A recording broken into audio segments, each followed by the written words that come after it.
barzat, çekun yollarda ansat. Bugün bolsa sen bana yat, gittin birini kavulap. Canım sağ ben yiredesin, nebe bolli sana birden. Alıda koydum fikirlerdi men.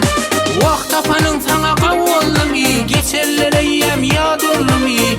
Her gün ağlatgam unutma şunu. Derdimi paylaşanım bugün menin derdim bolli. Ekin terçi güllerim görmedi eyyem solli. Düşündür ayda bana bu ayrılık kimden bolli.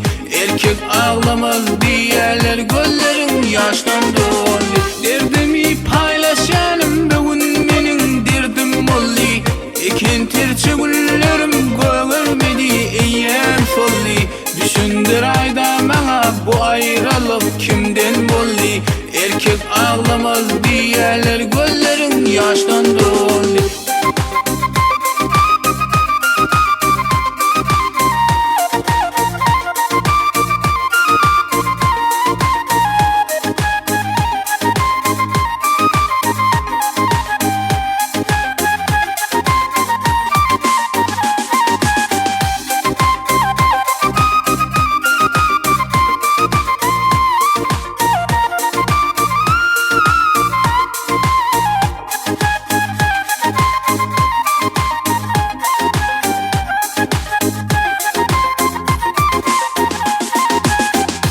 Göresin gelmedi mi ya, yüreğim şeyle savadı mi?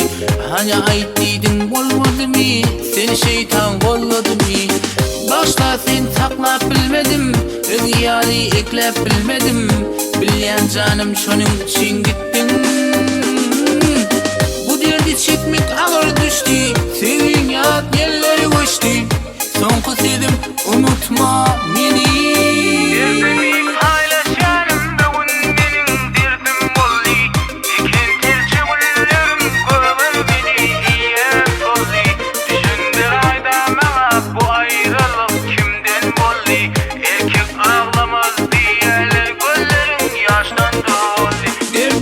paylaşanım bugün menin derdim bolli.